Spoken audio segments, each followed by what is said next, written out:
Hello दोस्तों, कैसे हैं आप सब। आशा करता हूं कि सभी लोग अच्छे होंगे, स्वस्थ होंगे। आप लोगों को मुझसे शिकायतें भी होंगी बिकॉज़ पिछले 5-6 दिन से मैं बहुत ज़्यादा कॉल रिसीव नहीं कर पा रहा हूं।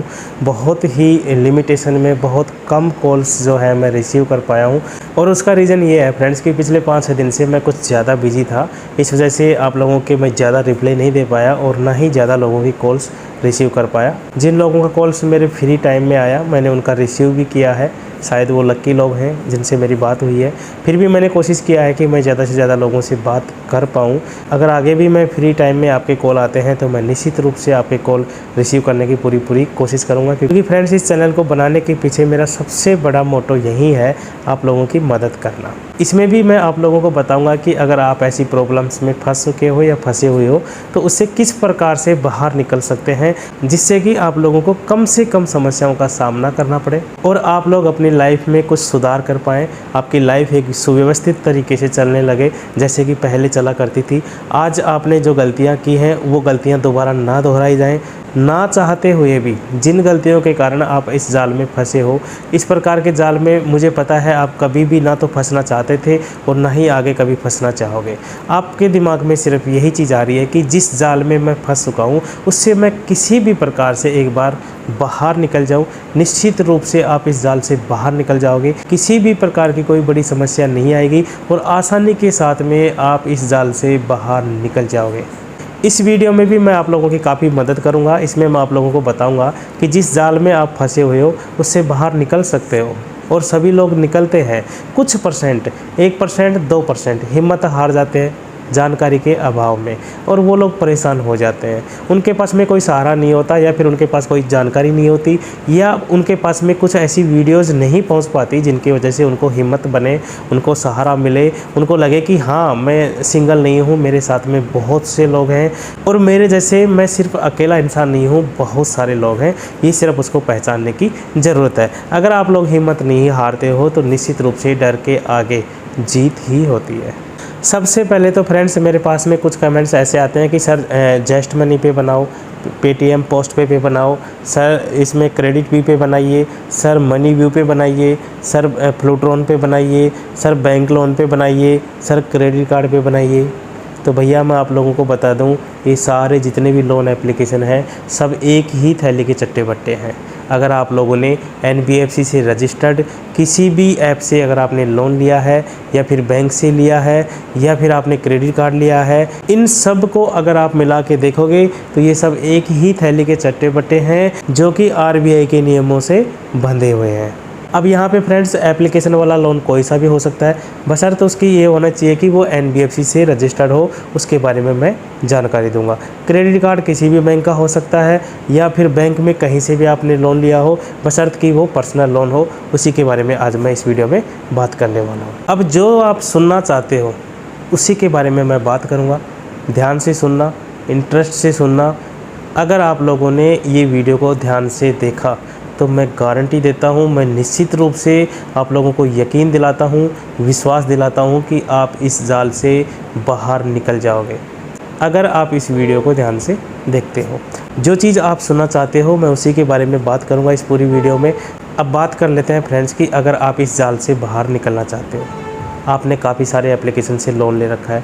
कुछ लोगों ने 1 एप्लीकेशन से ले रखा है, कुछ लोगों ने 2 एप्लीकेशन से ले रखा है, कुछ लोगों ने 5 एप्लीकेशन से ले रखा है, कुछ लोगों ने 10 एप्लीकेशन से ले रखा है, कुछ लोगों ने एप्लीकेशन से भी ले रखा है, क्रेडिट कार्ड से भी ले रखा है। कुछ ऐसे भी लोग हैं जिन्होंने एप्लीकेशन से भी ले रखा है, क्रेडिट कार्ड से भी ले रखा है, बैंक से भी ले रखा है। और भाई साहब कुछ लोग तो ऐसे हैं जिनको जहाँ से मर्जी आए लोन मिल जाए वहीं से ले लेंगे। इंटरेस्ट चाहे कुछ भी ले रहा हो, कोई फ़र्क नहीं पड़ता, भैया लोन मिलना चाहिए। ऐसे लोग भी हैं, अलग अलग टाइप के लोग हैं। सभी की समस्या का सॉल्यूशन भी बताऊंगा, समस्या में क्यों फंसे ये भी बताऊंगा, बाहर कैसे निकले ये भी बता दूंगा। लेकिन भैया आप लोगों को वीडियो ध्यान से देखना पड़ेगा, स्किप करने की तो ज़रूरत ही नहीं पड़ेगी आप लोगों को वीडियो की, बिकॉज मैं सारी बातें जो बताऊंगा आपको टॉपिक से बताऊंगा, एक एक चीज़ आपके काम की बताऊंगा। अगर आपने ध्यान से इस वीडियो को देखा तो निश्चित रूप से एक भी बंदा ऐसा नहीं होगा जो कि इस प्रॉब्लम से बाहर ना आ सके। यहाँ पे फ्रेंड्स सबसे पहले मैं उस व्यक्ति की बात करूँगा जिसने लोन एप्लीकेशन से लोन लेने के लिए शुरुआत की है। हो सकता है उसने 1 या 2 एप्लीकेशन से लोन लिया और वो ये वीडियो देख रहा हो, तो मैं उससे यही रिक्वेस्ट करूँगा कि प्लीज़ आप जो भी लोन एप्लीकेशन से लोन लिए हो, चाहे आपने 1 से लिया हो या 2 से लिया हो, आप सबसे पहले उन एप्लीकेशंस का लोन चुकाने की कोशिश कीजिए, चुकाइए, उनको क्लोज़ करिए। ऐसे एप्लीकेशन से आप लोगों को बिल्कुल भी किसी भी प्रकार का 1 पैसा भी लोन नहीं लेना है। आप चाहे स्टूडेंट हो, आप कोई भी हो सकते हो, चाहे आप स्टूडेंट हो या फिर जॉब करने वाले हो, जैसे भी हो, अगर आपने 1 या 2 एप्लीकेशन से ही लोन लिया है और शुरुआत की है तो आप कैसे भी करके इन एप्लीकेशंस का पैसा चुका दीजिए और इस जाल से बाहर निकल जाइए। जीवन में ये ध्यान रखना कि कभी भी किसी एप्लीकेशन से लोन नहीं लेना। अगर बहुत ज़्यादा ज़रूरत है अगर आपको लोन लेने की तो आप बैंक में जाइए और बैंक से लोन लीजिए, लेकिन एप्लीकेशन से लोन आप लोगों को नहीं लेना है। क्यों नहीं लेना है उसका मैं यहाँ पे आप लोगों को ज़्यादा रीज़न नहीं बताऊँगा, सिर्फ इतना बताऊँगा कि अगर आप इन एप्लीकेशन से 1 या 2 एप्लीकेशन से लिया है और अगर आप इसी प्रकार से लेते रहे तो मैं निश्चित रूप से कहता हूँ कि एक दिन आप बहुत ही ख़राब परिस्थिति में फंस जाओगे। हो सकता है अगर आप स्टूडेंट हैं तो बिल्कुल भी इस प्रकार के लोन एप्लीकेशन के जाल में ना फंसें। आपको कितनी भी ज़्यादा ज़रूरत क्यों ना हो, इस प्रकार के लोन एप्लीकेशन से लोन बिल्कुल ना लें। Okay, clear. यहाँ पे फ्रेंड्स मैं अलग अलग कैटेगरी में इसलिए बांटता हूँ कि काफ़ी सारे लोगों की जो हैबिट्स होती हैं वो हैबिट्स अलग अलग होती हैं, तो इसी टाइप से मुझे कैटेगरीज वाइज मुझे बताने में ज़्यादा आसानी होती है, आप लोगों को समझने में भी ज़्यादा आसानी होएगी। अब बात कर लेते हैं फ्रेंड्स नंबर 2 कैटेगरी वाले की। तो यहाँ पे मैं आप लोगों को बता दूँ फ्रेंड्स कि नंबर 2 कैटेगरी में मैंने उन लोगों को रखा है जो लोग गैम्बलिंग करने के लिए प्ले स्टोर से मोबाइल एप्लीकेशन के माध्यम से लोन लेते हैं और गैम्बलिंग में पैसा हार जाते हैं। और इस समय में सबसे ज़्यादा तकलीफ़ पाने वाले इंसान 2 कैटेगरी का ही है, बिकॉज वो जितना भी पैसे से लोन ले रहा है उसको पूरे को गैम्बलिंग में लगा रहा है, ये सोचकर कि गैम्बलिंग से पैसे बनाकर मेरे लिए हुए लोन को मैं चुका दूंगा, उसके बावजूद भी मेरे पास में कुछ पैसा बच जाएगा। तो फ्रेंड्स ये कैटेगरी वाला इंसान अगर ऐसे ही चलता रहा तो कभी भी पूरी लाइफ में कभी भी वो अपने जीवन में इस जाल से बाहर नहीं आ पाएगा और धीरे धीरे पूरी तरह से फंस जाएगा। नंबर 2 कैटेगरी का जाल से बाहर निकलना बहुत मुश्किल है, बहुत ही ज़्यादा तकलीफ़ देने वाला है, लेकिन अगर नंबर 2 कैटेगरी वाला इंसान चाहे तो बहुत आसानी के साथ इस जाल से बाहर निकल सकता है, बहुत ही आसानी के साथ। तो उसके लिए सबसे बेस्ट फार्मूला यही है फ्रेंड्स कि उसको पूरी तरह से गैम्बलिंग पे रोक लगानी होगी, 1 भी पैसा गैम्बलिंग में ना लगाएगा। अगर नंबर 2 कैटेगरी वाला व्यक्ति 1 भी पैसा गैम्बलिंग में ना लगाए, चाहे वो इससे पहले कितना भी गैम्बलिंग में पैसा लगा चुका हो या कितना भी उसे लॉस हो गया हो, अगर आज के दिन से ही अगर वो अपने गैम्बलिंग में पैसा लगाना बंद कर देता है तो 6 महीने 12 महीने के अंदर उसकी स्थिति ठीक पहले जैसी हो सकती है। कहते भी हैं और आप लोगों ने सुना होगा कि जागो तब सवेरा। तो दोस्तों आप लोगों के लिए अब भी मौका है, तब जागो जब भी सवेरा है। अगर आप लोग जितना जल्दी हो सके, जितना जल्दी आप इससे बाहर निकल जाओगे गैम्बलिंग से, तो आप इस जाल से बाहर निकल सकते हो। निकल ही नहीं सकते बल्कि निश्चित रूप से निकल जाओगे और आप लोगों की कंडीशंस जो है, फाइनेंशियल कंडीशंस है, वो भी पहले की तरह ठीक हो जाएगी। लेकिन अगर आप उस जाल से बाहर निकल सकते हो, बिकॉज गैम्बलिंग के जाल में जो इंसान फंस जाता है उसका बाहर निकलना बहुत मुश्किल होता है। अगर आप लोग इस जाल से बाहर निकल जाओगे तो आप लोन एप्लीकेशन के जाल से स्वतः ही धीरे धीरे बाहर निकल जाओगे। अगर आप लोगों का कुछ पेंडिंग है, मल्टीपल लोन पेंडिंग भी है, तो आप लोग सिम कार्ड निकाल के साइड में रख दीजिए और दूसरा सिम कार्ड डाल लीजिए और एक नॉर्मल लाइफ जिए और गैम्बलिंग में किसी भी प्रकार का कोई भी पैसा इन्वेस्ट ना करें। आज से ही गैम्बलिंग करना बंद कर दें। देखना आज से ठीक 6 महीने के बाद में आपकी फाइनेंशियल कंडीशन भी ठीक हो जाएगी और आप काफ़ी रिलैक्स महसूस करोगे। इसलिए नंबर 2 कैटेगरी वाले लोगों के लिए सबसे सिंपल फंडा है कि गैम्बलिंग आज से ही बंद कर दीजिए। इससे पहले आपने कितना भी खेला हो ये कोई मायने नहीं रखता, लेकिन अगर आप आज से ही गैम्बलिंग करना बंद कर देते हैं तो आप निश्चित रूप से इस जाल से बाहर निकल जाओगे। और ये बात तो आप लोग भी अच्छी तरीके से जानते हो कि जितने भी लोन एप्लीकेशन हैं उनका जो है 70% जो पैसा है गैम्बलिंग में जाता है और इसी वजह से फाइनेंस कंपनियों को एक दिन बहुत बड़ा लॉस होगा। बिकॉज फ्रेंड्स एक साथ 2 चीज़ें कभी भी नहीं चल सकती, या तो फाइनेंस चलेगा या फिर गैम्बलिंग चलेगी। जब तक इस टाइप के जो NBFC से रजिस्टर्ड एप्लीकेशन हैं, इनकी जो कंपनियाँ हैं, ये कभी भी नहीं चल पाएंगी जब तक कि गैम्बलिंग होगा। अगर गैम्बलिंग बंद हो जाएगी तो ये फाइनेंस कंपनियाँ भी चल पाएंगी, और अगर जब तक गैम्बलिंग चलता रहेगा रहेगा, तब तक ये फाइनेंस की जितनी भी कंपनियां हैं इनको हमेशा लॉस होता रहेगा और अंत में इतना ज़्यादा लॉस होगा कि इनको अपना बोरिया बिस्तर भी समेटना पड़ सकता है अगर गैम्बलिंग पे पूरी तरह से रोक ना लगाई गई तो। यहाँ पे फ्रेंड्स मैं आप लोगों को एक बात क्लियर कर देना चाहता हूँ कि प्ले स्टोर में मौजूद किसी भी NBFC से रजिस्टर्ड एप्लीकेशन के माध्यम से अगर आप लोगों ने पर्सनल लोन लिया है और उसकी EMI आप चुका नहीं पा रहे हो तो आप लोगों को इतना ज़्यादा टेंशन लेने की ज़रूरत नहीं है। चाहे आप किसी भी प्रकार के जाल में फंसे हो, चाहे आप गैम्बलिंग में फंसे हो या फिर आपने किसी ज़रूरी काम के लिए लिया हो या फिर आपने किसी गलत काम के लिए खर्च करने के लिए पैसा लिया हो और फिलहाल में आपने खर्च कर दिया और आपके पास में एक भी पैसा नहीं है, तो आप लोगों को इतना ज़्यादा तनाव में आने की कोशिश नहीं करना है। अगर आप लोगों के पास में पैसा है तो आप थोड़ा थोड़ा करके पेड करते रहिए, जिससे कि आपका लोन अकाउंट भी क्लोज हो जाएगा और आप लोगों का सिविल स्कोर भी अच्छा रहेगा। अब रही बात फ्रेंड्स, काफ़ी सारे लोगों को यही डर सताता रहता है कि सर अगर रिकवरी एजेंट आ गया तो क्या होगा। अगर रिकवरी एजेंट आ गया तो मेरे फैमिली मेम्बर्स को सभी को पता लग जाएगा, मेरी जो बनी बनाई इमेज है वो सारी ख़राब हो जाएगी। अगर आपने मल्टीपल लोन एप्लीकेशन से लोन ले रखा है तो वैसे भी आप लोगों की इमेज बची नहीं है, ज़्यादा दिन तक छुप नहीं पाएगी। इसलिए आप इस भ्रम से बाहर निकलें कि आपकी इमेज ख़राब हो जाएगी, आपकी छवि ख़राब हो जाएगी, ऑलरेडी ख़राब हो चुकी है। अगर आप लोगों को अपनी छवि का इतना ख्याल होता तो आप गैम्बलिंग में किसी भी प्रकार से कोई पैसा ना लगाते। और जो व्यक्ति गैम्बलिंग में पैसा लगाता है तो उसे डर किस बात का है। जब वो गैम्बलिंग में पैसा लगा सकता है तो उसे डर भी नहीं होना चाहिए। एक रिकवरी एजेंट से जो कि मामूली 5 से 10 हज़ार रुपये की जॉब करता है, उस रिकवरी एजेंट से भी आपको डर नहीं होना चाहिए। बिकॉज अगर आप गैम्बलिंग में पैसा लगा रहे हो, आपको चिंता नहीं है कि लोन का पैसा वापस चुकाना है, तो आपको इस बात की भी चिंता नहीं होना चाहिए कि रिकवरी एजेंट आपका कुछ कर लेगा। नंबर 2 कैटेगरी के लोगों का रिकवरी एजेंट भी क्या कर पाएगा जब उसे पता है कि इसके पास पैसा नहीं है। फ्रेंड्स अब बात कर लेते हैं नंबर 3 कैटेगरी वाले लोगों की। तो फ्रेंड्स 3 नंबर कैटेगरी वाले वो लोग होते हैं जिन्होंने सिस्टमेटिक तरीके से बैंक में लोन के लिए अप्लाई करके सिस्टमेटिक तरीके से बैंक से लोन लिया, पर्सनल लोन लिया, 10 लाख लिया, 15 लाख लिया, 20 लाख लिया, जितनी उसको आवश्यकता थी उसने लोन लिया। उस समय उसका सिविल स्कोर अच्छा था इसलिए उसे लोन मिल गया।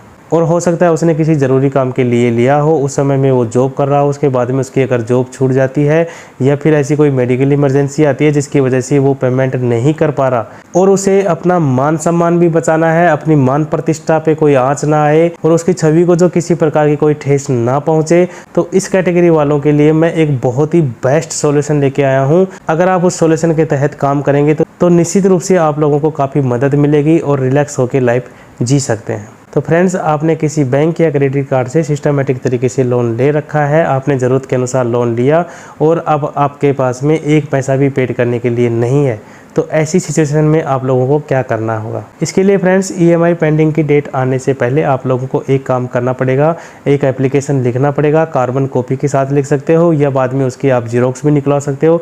एप्लीकेशन उस बैंक मैनेजर के नाम से लिखना पड़ेगा जिस बैंक से आपने पर्सनल लोन लिया था। उस बैंक मैनेजर के नाम से एप्लीकेशन लिखिए कि सेवा में श्रीमान बैंक मैनेजर फलाना फलाना। इसके बाद में विषय में आपको लिखना है कि समय पे EMI ना चुकाने के संबंध में एवं EMI होल्ड करने के संबंध में। अब नीचे में आप लिख सकते हैं, मान्यवर महोदय मेरा नाम ये है और मेरा लोन अकाउंट फलाना फलाना है और मैंने आपके बैंक से इतने रुपए का लोन ले रखा है जिसकी मैं इतनी EMI पेड कर चुका हूँ, लेकिन फ़िलहाल में मेरी फाइनेंशियल कंडीशन ख़राब होने की वजह से उसमें आप अपना कारण भी दे सकते हैं। अगर आप लोगों को मेडिकल इमरजेंसी हुई है तो मेडिकल इमरजेंसी का कारण दे सकते हैं। अगर आप लोगों का जॉब छूट गया है तो जॉब छूटने का कारण दे सकते हैं। और इस प्रकार से मेरी फाइनेंशियल कंडीशन बहुत ज़्यादा ख़राब है, फिलहाल में मेरे पास में आपकी EMI भरने के लिए पैसा नहीं है, इस वजह से मैं आप लोगों की EMI नहीं भर पाऊँगा। इसलिए मेरी आपसे हम्बली रिक्वेस्ट है कि मेरी EMI को 3 महीने के लिए, 6 महीने के लिए, 9 महीने के लिए, 12 महीने के लिए, जब तक कि आपके पास में पैसा ना हो और इन फ्यूचर आपके पास में जब पैसा है इतने दिन की आप महीना, 2 महीना, 6 महीना, 12 महीना उसमें आप लोगों को एंटर करना है। जब तक कि आपके पास में पैसा ना हो उसमें एंटर करना है, लिख के और बता देना है कि मेरी ये सिचुएशन होने की वजह से मैं आप लोगों की EMI पेंडिंग नहीं करना चाहता, इसलिए मेरी EMI को 6 महीने के लिए होल्ड की जाए। जो होल्ड की हुई EMI है वो मेरी EMI के अंत में जोड़ दिया जाए, जिससे कि मैं अपने लोन का डिफ़ॉल्ट ना कर पाऊँ और आपकी EMI सही समय पर चुका पाऊँ। उसके बाद में अगर आप लोगों की EMI पहले से पेंडिंग चल रही है और उसके बाद में अगर आप एप्लीकेशन दे रहे हो और रिकवरी एजेंट जो है आपको किसी न किसी रूप में परेशान कर रहा है, तो आप लिखें कि श्रीमान आपके रिकवरी एजेंट के द्वारा मुझे परेशान किया जा रहा है, प्रताड़ित किया जा रहा है, वह धमकी दी जा रही है। अगर भविष्य में किसी भी प्रकार की कोई घटना होती है तो उसके लिए आपका बैंक पूरी तरह से जिम्मेवार होगा। तो इस प्रकार से फ्रेंड्स इस एप्लीकेशन को लिख लेना है और लिखने के बाद में आपको सीधा बैंक में चले जाना है। उसी बैंक में जाना है फ्रेंड्स जहाँ से आपने लोन लिया है, उसके बैंक मैनेजर से जाके आप डायरेक्टली उस एप्लीकेशन को दे दीजिए। फ्रेंड्स आपका एप्लीकेशन 2 कॉपी में होना चाहिए, कार्बन कॉपी भी हो सकती है या फिर आप उसका प्रिंट निकला के भी उसको डबल कॉपी में करवा सकते हो। और वहाँ पे बैंक मैनेजर को देते समय वहाँ पे उसका रिसीविंग ज़रूर ले लीजिए 1 कॉपी पे। 1 कॉपी आप लोगों को बैंक में बैंक मैनेजर के पास में जमा करानी है और दूसरी कॉपी को जो है उस पर आपको बैंक मैनेजर से रिसीविंग ले लेना है। रिसीविंग का मतलब ये होता है कि आपके द्वारा ऐसी एप्लीकेशन बैंक में जमा करवाई गई। जैसे कि बैंक रिकवरी एजेंट भेजने से पहले 100 बार सोचेगा कि मैं रिकवरी एजेंट भेजूं या ना भेजूं। अगर भेजता हूं तो उसे बहुत ही समझा के वो रिकवरी एजेंट को आपके पास में भेजेगा। बिकॉज बैंक को आपके द्वारा दिया हुआ एप्लीकेशन है जिसमें कि आपने स्पष्ट लिखा है कि प्रताड़ित किया जाता है, मुझे धमकी दी जाती है आपके रिकवरी एजेंट की वजह से। तो अगर इन फ्यूचर कोई भी ऐसी कोई घटना घटित होती है तो उसके लिए आपका बैंक जिम्मेदार होता है। तो इससे क्या होता है कि बैंक भी जो है किसी न किसी रूप में ये सोचने के लिए मजबूर हो जाता है। और फ्रेंड्स अब इसका कमाल देखिए, अगर 30 दिन के अंदर भी आपकी प्रॉब्लम्स का कोई सोल्यूशन नहीं निकला तो आप RBI में ओम्बड्समैन को डायरेक्टली कंप्लेन कर सकते हो, लेकिन 30 दिन के बाद में।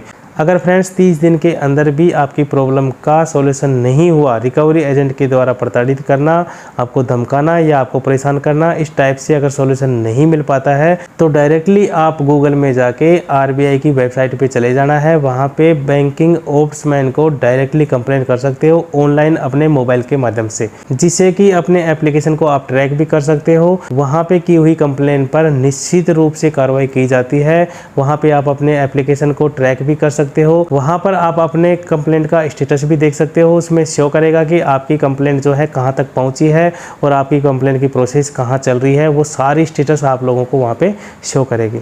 जब बैंकिंग ओम्बड्समैन के पास में रिकवरी एजेंट के द्वारा इस प्रकार से परेशान करना, प्रताड़ित करना, इस प्रकार की शिकायत उसके पास में जाती है तो फ्रेंड्स अगर बैंक इस कंप्लेन पे ध्यान नहीं देता है तो RBI को पावर है कि वो आपके पास में आने वाले रिकवरी एजेंट पर प्रतिबंध लगा सकता है। 6 मंथ, 12 मंथ, 2 ईयर ऐसा कुछ करके वो एक अवधि के लिए आपके पास आने वाले रिकवरी एजेंट पर पूरी तरह से प्रतिबंध लगा सकता है।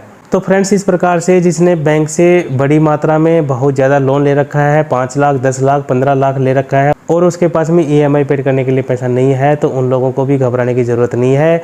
बेहतर होगा कि आप EMI पेंडिंग होने से पहले ही बैंक में जाकर बैंक मैनेजर को इस प्रकार का एप्लीकेशन दे दें, जिससे आप काफ़ी रिलैक्स फील करोगे और आप लोगों के पास में रिकवरी एजेंट आने का झंझट भी कम हो जाएगा। और जैसा कि मैंने बताया कि कॉल्स और मैसेज के लिए आप ट्रूकॉलर डाउनलोड कर सकते हैं, जिससे स्पैम वाली कॉल आती है उनके बारे में पता लग जाता है, या अपनी सिम कार्ड को निकाल के आप साइड में भी रख सकते हैं जब तक कि आपके पास में पैसा ना हो। इससे होगा यह है कि आप लोगों को रिलैक्स फील होगा। अगर आपके पास में बार बार कॉल्स आएंगे, मैसेज आएंगे, डराने वाले मैसेज आएंगे कि लीगल नोटिस जारी हो गया, रिकवरी एजेंट आएगा, तो इस टाइप के मैसेज अगर आप देखेंगे नहीं तो आप काफ़ी रिलैक्स महसूस करेंगे अगर उसका सिम साइड में निकाल के रख देते हैं तो।